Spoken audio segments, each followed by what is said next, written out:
पचारिया आपण माध्यम चाहे पांड्यान बाबू 2000 मसीह कौन पे राजनीति जोग देलेनी भाई पांड्यान बाबू 2004 रे राजनीति कहीं सहयोगी कहलेनी पांड्यान बाबू 2009 रे बिजु जनता दल में कौन पे ग्रहण सभ्य पद ग्रहण कलेनी कौन पे 2024 से मन पड़ला वास्तव कौन पांड्यान बर्तमान बिजु जनता दल आपण बुझी पारले ट्रस्ट टा कौन पे गठन है ट्रस्ट रे कौन केही ओडिया नथिले केही ओडिया सक्षम नथिले मोर डाउट नवीन बाबू शोइथिबा ए अवस्था रे तांकर फिंगर इंप्रेशन निया जायछि कि नवीन बाबूर डिजिटल सिग्नेचर मौजूद अच्छी बिजु जनता दल कार्यालय रे ताकू व्यवहार करा जायथिबो किंतु कोन के ओडिया नथिले जे से ट्रस्ट रो नेतृत्व नै कि सभापतित्व ग्रहण करि पारथांते कोन पई फुण थरे जो ओडिया को ओडिया जाति प्रत्याख्यान कला पुणी थे सी केमती से ट्रस्ट बिजु नवीन इंस्पिरेशनल ट्रस्ट नेतृत्व नेले प्रथमे तो कहगला से ट्रस्ट ही नहीं दिल्ली रे तापरे आमर सभापति को बोधे चाप प्रयोग करिकी मानसिक स्तर रे शारीरिक स्तर रे तांकू एभली बयान तांकुठू निया जायछि बोली मु से कथा आकलन करूछि तो मते निलंबन करी नहीं बिजु जनता दलर जो हजार हजार कर्मी रहिछंती तांकर स्वर मु राज्यसभा माध्यम गणतांत्रिक प्रक्रिया रे निजर मत साब्यस्त करिकी बिजु जनता दल सभापति पाखे पहुंचा चेष्टा कर निलंबन कहीं तापाई जदि फांसी दंड करा मत दि जाए बिजु लिगासी को शक्तिशाली करने अण कांग्रेस आंदोलन को अधिका मजबूत करने ओडिशा रे सबु प्रकार मु श्रेय दवाई सबु प्रकार मु देह दवाई मु निजक प्रस्तुत थी मो निर्वाचन मंडली रे प्रोग्राम थिला मो बाटरे फेरुथिली तार 45 मिनिट पर मु पहुँचिकी मुझे बुझिली कि सेमाने आसिकी जोर जबरदस्ती भाव में आम कबाट खोलिकी आम कैंपस भीतर को आसिकी मोर जो सिक्यूरीटी पिला अच्छा से सिक्यूरीटी को माड़ मारिकी ता मुंडरे बंदूक लगेकी मो घर आउ गोटे पिला अच्छा से पिला को मध्य मारामारी करिकी मोर असभ्य भाषा रे स्लैंग लैंग्वेज नहीं कि बड़ पाटे गाड़ी गुलस करिकी जोठी मोर परिवार रोचंती एवं ये घटना जोटी घटिला ये हूँ heart of the Bhubaneswar secretariat पाख कैपिटल हॉस्पिटल पाख अन्य जिनस पाख एवं भुवनेश्वर सहर रे जदि आमे असुरक्षित ताले भुवनेश्वरवासी केते सुरक्षित एवं जो माने गतकाली आसीतिले सेतिरे बीजेपी रो किछि कर्मकर्ता भी थिले एवं जो माने आसीतिले सेमान सहित किछि एंटी सोशल क्रिमिनल्स भी थिले तेणुक आपण मैंने जानीपे कि केते असुरक्षित भुवनेश्वरवासी केते असुरक्षित आमे माने एवं law and order situation Bhubaneswar रे एवं ओडिशा रे तो डिटोरिएट भुवनेश्वर रे भी डिटोरिएट जाकि बारंबार आलोचना हे आसुची किंतु केते भुवनेश्वर रे डिटोरिएट सेटा आपण माने जानी पारुथिबे ए घटना घटिला परे मु माननीय मुख्यमंत्री एवं पुलिस विभाग को मध्य मोर ट्वीट जरिया रे जनईछि कि एपरी घटना घटी बोली मु आशा करी कि दृढ़ कार्यानुष्ठान ग्रहण करा जाऊ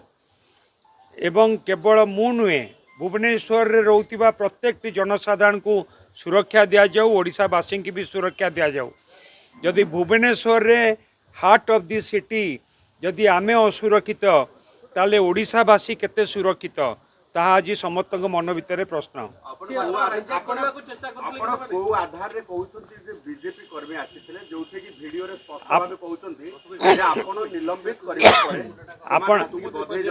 नहीं आपण देखिए जो वीडियो रे जो फुटेज आसी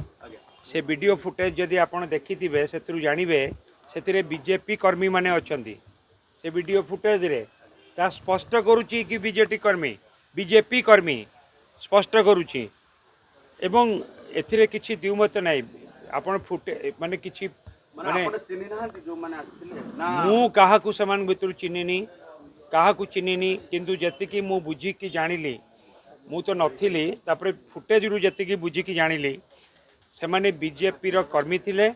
आउ जो किछि गोटे दिटा पिला जो माने सस्पेंड हेचंदी से माने थिले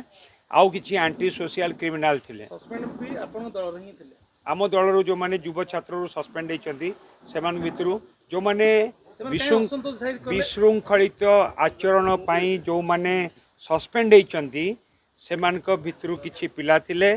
बीजेपी रो कर्मकर्ता थिले एवं एंटी सोशल क्रिमिनल माने मध्य थिले ଆଚ୍ଛା ଆପଣଙ୍କର ସେ ଅସନ୍ତୁଷ୍ଟ ନେତାଙ୍କ ସହିତ ଯୁବ ହଉ ଛାତ୍ର ହଉ ବିଜେପି କର୍ମୀମାନେ ମିଶି ଯାଇଛନ୍ତି ଆପଣଙ୍କୁ ଏଇଭଳି ଭାବେ ହଇରାଣ ପକେଇବା ପାଇଁ? ଦେଖନ୍ତୁ ଆପଣମାନେ ଜାଣିଛନ୍ତି ଏଥିରେ ଆଉ କ'ଣ କିଛି ନୁଚା ଛୁପା ଅଛି କି?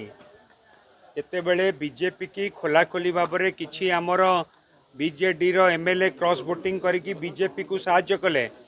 ଏବଂ କିଛି ଲୋକ ବିଜେପି ସହିତ ତ ଖୋଲାଖୋଲି ଭାବରେ ମିଶି ଯାଇଛନ୍ତି। ଏଥିରେ କ'ଣ ଆଉ କିଛି ସନ୍ଦେହ ଅଛି କି? ଅଘୋଷିତ ଭାବେ ମିଶି ଯାଇଛନ୍ତି ସେମାନେ, ତାଙ୍କ ନେତା ଆଉ କର୍ମୀ ମିଶି ଯାଇଛନ୍ତି। ଅଘୋଷିତ କାହିଁକି? ଏଇଟା ଓଡ଼ିଶାବାସୀଙ୍କୁ ଜଣାଅଛି କି ଓଡ଼ିଶାବାସୀ ସମସ୍ତେ ଜାଣିଛନ୍ତି କି କିପରି ଭାବରେ ସେମାନେ ମିଶିଛନ୍ତି ବିଜେପି ସହିତ ଏବଂ ଗୋଟିଏ ଆଉଟ୍ ଅଫ୍ ଫ୍ରଷ୍ଟ୍ରେସନ୍କୁ ଆସିକି ଫ୍ରଷ୍ଟ୍ରେସନ୍ ଏଇଥିପାଇଁ କି ଯେଉଁମାନେ କ୍ରସ୍ ଭୋଟିଂ କରିଛନ୍ତି ସେମାନଙ୍କ ବିରୁଦ୍ଧରେ ଆଜି ସାରା ଓଡ଼ିଶାରେ ଗୋଟେ ଜନମତ ସୃଷ୍ଟି ହେଉଛି, ଯୋଉଥିପାଇଁ କି ଗୋଟେ ଫ୍ରଷ୍ଟ୍ରେସନ୍ରୁ ସେମାନେ ଏପରି କରିଛନ୍ତି। ବିଧାୟକର କ'ଣ ଯୋଉ ନିଜସ୍ୱ ଅଧିକାର ନାହିଁ, ଯୋଉ ନିଜ ମତ ଦେଇପାରିବ, କ୍ରସ୍ ଭୋଟ ଭୋଟିଂ ଦେଇପାରିବ? କରିଥିବା ଲୋକଙ୍କ ବିରୁଦ୍ଧରେ ନେତାଙ୍କ ବିରୁଦ୍ଧରେ ଯେତେବେଳେ କାର୍ଯ୍ୟାନୁଷ୍ଠାନ ହଉନାହିଁ ତାଙ୍କ କର୍ମୀଙ୍କ ଆପଣ ଅପେକ୍ଷା କରନ୍ତୁ ସେଥିପାଇଁ ଅପେକ୍ଷା ଆଉ କରନ୍ତୁ। ଗୋଟେ ବଡ ଆଲିଗେସନ ଆପଣ ଆଣିଲେ କି ବନ୍ଧୁକ ଦେଖେଇଲେ, ତେବେ ଆପଣଙ୍କର ଏଠି ବନ୍ଧୁକ CCTV ମୁଣ୍ଡରେ ଲାଗିଥିବ। ଲଗେଇଲେ। ଏଠି ଆମର ସିସିଟିଭି ଲାଗି ନାହିଁ। ସିସିଟିଭି ଲାଗିଥିଲେ ତ ପିକ୍ଚର କ୍ଲିୟର କିନ୍ତୁ ଆପଣ ଆସିଥାନ୍ତା। ଯୋଉ ଭିଡିଓଟି କିନ୍ତୁ ପକେଇଛନ୍ତି, ମୋର ସେଥିରେ କାହାର ଯିଏ ବନ୍ଧୁକ ନାହିଁ ହାତରେ। ମୋର ନାଇଁ ସେ ଭିଡ଼ିଓଟା ଆପଣ କେମିତି କହୁଛନ୍ତି ମାନେ ସେମାନେ ଖୁସି ଜାହିର କରୁଛନ୍ତି, ଅର୍ଗସ୍ ଚ୍ୟାନେଲ ତ ସବୁବେଳେ ଷ୍ଟୋରି କରିବ। ଆମେ ଯାହା କହିଲେ ବି କ'ଣ ଷ୍ଟୋରି କରିବ ସେ ଓଡ଼ିଶା ଲୋକ ଜାଣିଛନ୍ତି। ଶୁଣନ୍ତୁ ମୁଁ କହିଦେଉଛି, ଶୁଣନ୍ତୁ ଆପଣ ପଚାରିଲେ ଯେତେବେଳେ ମୁଁ କହିଦେଉଛି ସେମାନେ ଆମେ ପ୍ରତାପ ଜେନାକୁ ଜୀବନରୁ ମାରିଦେବୁ ବୋଲି ଧମକ ଦେଇଛନ୍ତି ଏବଂ ଅର୍ଗସ୍ ଚ୍ୟାନେଲ ଆପଣ ଯେଉଁ ପଚାରିଲେ କି ଭିଡ଼ିଓରେ ନାହିଁ, ଭିଡ଼ିଓରେ ସବୁ କିଛି ନାହିଁ। ଭିଡ଼ିଓ ଗୋଟେ ମାନେ ଗୋଟେ ଏଠି ଗୋଟେ ଫିଲ୍ମ ସୁଟିଂ ହେଉଥିଲା A to Z ସବୁ ସୁଟିଂ ହେଉଥିଲା କି ଏଠି ଗୋଟେ ଭିଡ଼ିଓରେ ଗୋଟେ ପାର୍ଟଲି ଗୋଟେ ଆସିଯାଇଛି, ସେଇଥିରୁ ଯେତିକି ବୁଝା ପଡ଼ୁଛି। ଆପଣଙ୍କ ପ୍ରଶ୍ନ ସେଟା ବୋମା ଥିଲା ନା ବାଣ ଥିଲା? ସେଟା ଇନଭେଷ୍ଟିଗେସନରୁ ଜଣାପଡ଼ିବ।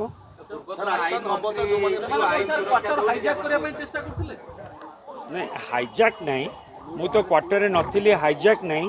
ସେମାନଙ୍କର ଏତେ ସାହସ ବି ହେବନି ସେ କଥା ଚିନ୍ତା କରିବା ପାଇଁ, କିନ୍ତୁ ଆସିକି ଗୋଟେ ଗଣ୍ଡଗୋଳ କରିବା ପାଇଁ ଚେଷ୍ଟା କରୁଥିଲେ। ଦେଖନ୍ତୁ ମୋ କଥା ଛାଡ଼ନ୍ତୁ,